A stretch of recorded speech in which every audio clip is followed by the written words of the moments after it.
ഇപ്പോൾ നമ്മോടൊപ്പം ഈ ഒരു വിഷയത്തിൽ പ്രതികരിക്കാൻ സ്വർണ്ണ വ്യാപാരി ശ്രീ അരുൺ മാർക്കോസ് കൂടി ചേരുന്നുണ്ട്. ശ്രീ അരുൺ മാർക്കോസ്, കേരളത്തിൽ സ്വർണ്ണവില തുടർച്ചയായി കുറയുന്ന ഒരു ട്രെൻഡാണ് ഇപ്പോൾ കാണുന്നത്. ഇന്ന് ഏകദേശം 2000 അധികം രൂപയിൽ വില വ്യത്യാസം വന്നിരിക്കുകയാണ്. ആഭരണം വാങ്ങാൻ കാത്തിരിക്കുന്നവർക്ക് ഇന്ന് നല്ല ദിവസമായിട്ട് തന്നെയാണ് പൊതുവെ കാണുന്നത്. കാരണം ഈ സാഹചര്യം, ഇപ്പോഴത്തുള്ള ഒരു യുദ്ധ സാഹചര്യം നിലനിൽക്കുന്നത് കൊണ്ട് തന്നെ എപ്പോഴും എന്ത് വേണമെങ്കിലും സംഭവിക്കാം. പക്ഷേ ഈ ഒരു കുറവ് അത് ശാശ്വതമായിട്ടുള്ള ഒരു കുറവ് മാത്രമല്ല, അല്ലേ? ഇപ്പോ സാധാരണ സമയങ്ങളിൽ യുദ്ധം പോലെയുള്ള ടെൻഷനുകൾ ഉണ്ടാകുമ്പോൾ സ്വർണ്ണ വിലയിൽ വലിയ തോതിലുള്ള വർധനം ഉണ്ടാകുന്ന ഒരു ട്രെൻഡാണ് നാം കാണുന്നത്. ഇത് ആദ്യമായാണ് ഈ യുദ്ധം ആരംഭിച്ചപ്പോൾ മുതൽ ക്രമാതീതമായി സ്വർണ്ണവില താഴേക്ക് പതിക്കുന്ന ഒരു സ്ഥിതിവിശേഷം കാണുന്നുണ്ട്. അതുകൊണ്ട് വലിയ ദോഷമാണ് വ്യാപാരികളെ സംബന്ധിച്ച് ഉണ്ടായിക്കൊണ്ടിരിക്കുന്നത്. കാരണം ഒന്നാമത് വ്യാപാരം വലിയ തോതിൽ നഷ്ടപ്പെട്ടിരുന്ന സമയത്ത് സ്വർണ്ണ വിലയും താഴേക്ക് കൂട്ടുകുത്തുമ്പോൾ അത് വലിയ ഒരു നഷ്ടത്തിലേക്ക് വ്യാപാരികളെ കൊണ്ടെത്തിക്കുന്നു എന്ന് ആണ് ഒന്നാമത് പറയാനുള്ളത്. രണ്ടാമത്തെ കാര്യം, ഇപ്പോൾ സ്വർണം വാങ്ങാൻ ആഗ്രഹിക്കുന്ന ആളുകൾക്ക് വാങ്ങാൻ പറ്റിയ സമയമാണ്. കാരണം സ്വർണ്ണവില ഇതിനു ശേഷം വീണ്ടും തിരിച്ചു കയറും എന്നുള്ള കാര്യത്തിൽ യാതൊരു സംശയമില്ല. ഇത്രയും വലിയ ഒരു കുറവ് ഈ 2-3 ദിവസം കൊണ്ടുണ്ടായിരിക്കുന്നത് അത് കൃത്യമായി സ്വർണം വാങ്ങാൻ ആഗ്രഹിക്കുന്ന ആളുകൾക്ക് പ്രയോജനപ്പെടുത്താവുന്നതാണ്.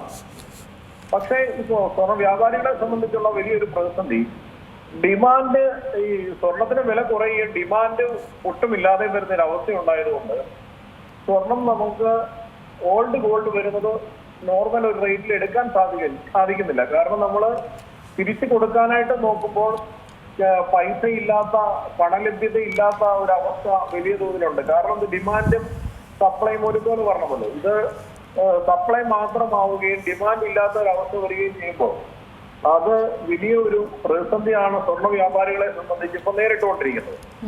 ഇതിന് ഏത് സമയത്തിന് മാറ്റമുണ്ടാകും എന്ന് നമുക്ക് ഇപ്പോഴും മനസ്സിലാവുന്നില്ല. നിലവിലത്തെ സാഹചര്യത്തിൽ ഒരു വലിയ ദുരിതത്തിലൂടെയാണ് സ്വർണ്ണ വ്യാപാരികൾ കടന്നു പോകുന്നത്. ഈ യുദ്ധത്തിന്റെ അടുത്ത സ്റ്റെപ്പ് അനുസരിച്ച് സ്വർണ്ണവില കൂടുമെന്നുള്ള കാര്യത്തിൽ യാതൊരു സംശയവും വേണ്ട. തീർച്ചയായും കഴിഞ്ഞ 2 ദിവസം, അതായത് ഇന്നലെ ഇന്നുമായിട്ട് ഏകദേശം 4400 രൂപയുടെ കുറവ് തന്നെയല്ലേ രേഖപ്പെടുത്തിയിരിക്കുന്നത്. അപ്പോൾ ശരിക്കും പറഞ്ഞാൽ അത്രത്തോളം ഒരു കുറവ് ഈ അടുത്തൊന്നും ഉണ്ടായിട്ടില്ലല്ലോ, അല്ലേ? അതെ, സ്വർണ്ണവിലയിൽ ഈ വലിയ തോതിലൊരു കുറവ് ഈ അടുത്ത കാലത്ത് ഉണ്ടായിട്ടില്ല. സ്വർണ്ണവിലയിലെ ഈ കുറവിനേക്കാൾ കൂടുതൽ ഡിമാൻഡ് കൂടി ഇതിനോടൊപ്പം തന്നെ ഇല്ലാത്ത ഒരവസ്ഥയിലേക്ക് എത്തിയിരിക്കുകയാണ്. അതാണ് ഇപ്പൊ സ്വർണ്ണ വ്യാപാര മേഖല നേരിടുന്ന പ്രതിസന്ധി. സാധാരണ വില കുറയുന്ന ഒരു സാഹചര്യത്തിൽ ഡിമാൻഡ് വർദ്ധിക്കുകയും ആളുകൾ കൂടുതൽ സ്വർണം വാങ്ങാനായിട്ട് എത്തുകയും ചെയ്യുന്നൊരു പ്രവണതയുണ്ട്. ഇത് ആ ഒരു സ്ഥിതിയിൽ നിന്ന് മാറി ആളുകൾ ഇത്രയും വലിയ ഒരു കുറവുണ്ടാകുമ്പോഴും വീണ്ടും കുറയുമെന്നുള്ള ഒരു ചിന്താഗതിയിൽ ആളുകൾ സ്വർണ്ണ കടകളിലേക്ക് എത്താതിരിക്കുന്ന ഒരവസ്ഥയുണ്ട്. അത് വലിയൊരു പ്രതിസന്ധി തന്നെയാണ്. പക്ഷേ സ്വർണം വാങ്ങാൻ ആഗ്രഹിക്കുന്ന ആളുകൾക്ക് ഇപ്പോൾ വാങ്ങാൻ പറ്റിയ സമയമാണ്. കാരണം വലിയ തോതിൽ വില കുറഞ്ഞിട്ടുണ്ട്. ഈ കുറവ് അധിക ദിവസം നീണ്ടു നിൽക്കില്ല, വീണ്ടും വില കുതിച്ചുയരുക തന്നെ ചെയ്യും.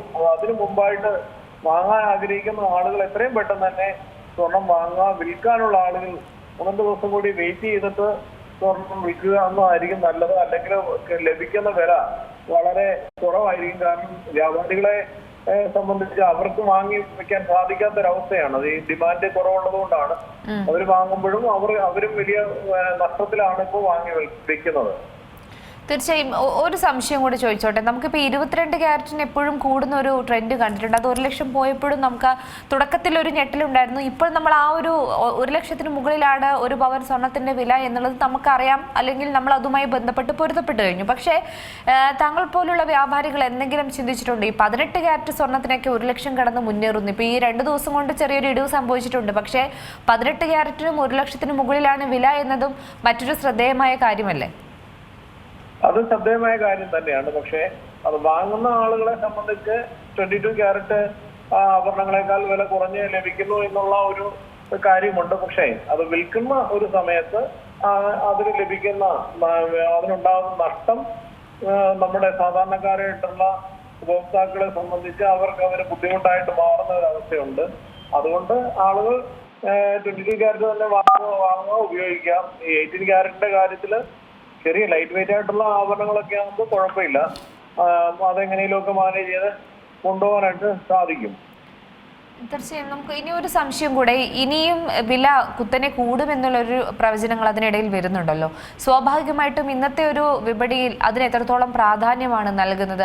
ഇന്ന് സുരക്ഷിത നിക്ഷേപം എന്ന നിലയിൽ നിന്ന് ആളുകൾ, അല്ലെങ്കിൽ കേരളത്തിലെ ആളുകൾക്കൊക്കെ സ്വർണ്ണാഭരണങ്ങളോടുള്ള ഒരു പ്രിയം കുറഞ്ഞു തുടങ്ങിയിട്ടുണ്ട്. അതിന് പ്രധാന കാരണം ഈ വർദ്ധിച്ച വില കയറ്റം തന്നെയാണ്. ആ ഒരു സാഹചര്യത്തിൽ എങ്ങനെയാണ് ഇനിയുള്ള കാര്യങ്ങൾ, അതായത് 2 ലക്ഷത്തിലേക്ക് എത്തും, അധികം വിദൂരമല്ല എന്ന് എപ്പോഴും ഒരു പ്രവചനങ്ങൾ ഉണ്ടല്ലോ.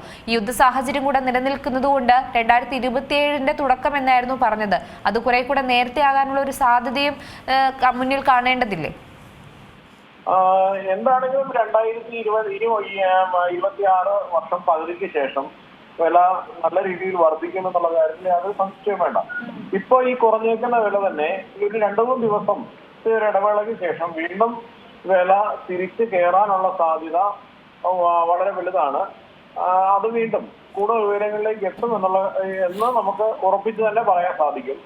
പക്ഷെ ഇപ്പോഴത്തെ ഈ ഒരു ഡിമാൻഡ് ഇല്ലാഴികയാണ് സ്വർണ്ണവിലയെ താഴേക്ക് എത്തിച്ചിരിക്കുന്നത്. സാധാരണ ഒരു യുദ്ധമൊക്കെ ഉണ്ടാകുമ്പോൾ, യുദ്ധസമാന സാഹചര്യങ്ങളിലൊക്കെ ആളുകൾ വൻതോതിൽ സ്വർണത്തിലേക്ക് നിക്ഷേപിക്കുകയും അതുമൂലം സ്വർണ്ണവില വളരെ വലിയ തോതിൽ വർദ്ധിക്കുകയും ചെയ്യുന്നൊരു സാഹചര്യമുണ്ട്.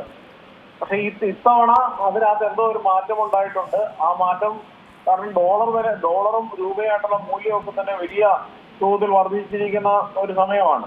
രൂപയുടെ മൂല്യം ഇടിയുന്നു, ഡോളറിന്റെ മൂല്യം 92 കടന്ന് മുന്നേറുകയാണ്. അപ്പൊ എന്താണെങ്കിലും വരും ദിവസങ്ങളിൽ, നാളെയും അല്ലെ അടുത്ത ദിവസങ്ങളായിട്ട് സ്വർണ്ണവില തിരിച്ചു കയറും. ഈ വർഷം പകുതിക്ക് ശേഷം തന്നെ 1.5 മുകളിലേക്ക് എത്തും. അതിനുശേഷം അതിനും മുകളിലേക്ക് എന്ന തരത്തിൽ തന്നെയാണ് സ്വർണ്ണ വിപണിയിൽ നിന്ന് മനസ്സിലാക്കാൻ സാധിക്കുന്നത്.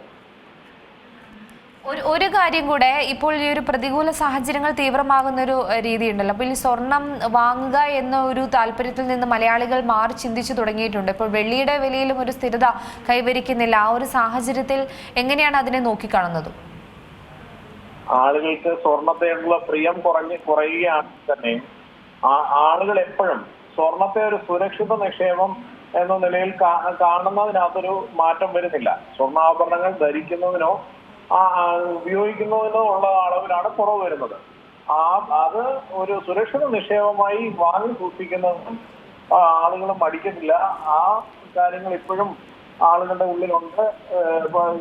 പുതിയ തലമുറയിൽപ്പെട്ട ആളുകളാണെങ്കിൽ പോലും അവരെ മാതാപിതാക്കൾ ആ കാര്യങ്ങൾ പറഞ്ഞ് ബോധ്യപ്പെടുത്തി അതിലേക്ക് പ്രാപ്തരാക്കിക്കൊണ്ടിരുന്നുണ്ട്. അതുകൊണ്ട് സ്വർണ്ണ വിപണിയിലുള്ള താൽക്കാലിക അപ്രിയത്വമൊക്കെ മാറും. കേരളത്തിലാണെങ്കിലും ആളുകൾ സ്വർണം വാങ്ങുന്നത് വീണ്ടും വർദ്ധിക്കുകയും ചെയ്യും. പക്ഷേ ഈ പഴയ പോലെ കല്യാണ ആവശ്യങ്ങൾക്കോ അങ്ങനെ വലിയ തോതിൽ സ്വർണം കൊടുക്കുന്ന ക്രമീകരണങ്ങളൊക്കെ അതിനകത്ത് മാറ്റം ഉണ്ടാവും. അതൊക്കെ ഇപ്പൊ ഈ ഉണ്ടായിരിക്കുന്ന ചേഞ്ചുകൾ അനുസരിച്ച് അതും വളരെ കുറഞ്ഞ രീതിയിലേക്ക് മാറും. അത് ഇതിനൊരു കാലത്തിനനുസരിച്ചുള്ള ഒരു മാറ്റമായി മാത്രം നമ്മൾ കണ്ടിരുന്നാൽ മതി. ശരി, വളരെയധികം നന്ദി ശ്രീ അരുൺ മാർക്കോസ് ഈ അവസരത്തിൽ പ്രതികരിച്ചത്. ഏറ്റവും പുതിയ വാർത്തകളും വിശേഷങ്ങളും വിരൽ തുമ്പിലറിയാൻ സീ മലയാളം ന്യൂസ് എല്ലാ ഡിജിറ്റൽ പ്ലാറ്റ്ഫോമുകളിലും ലഭ്യം.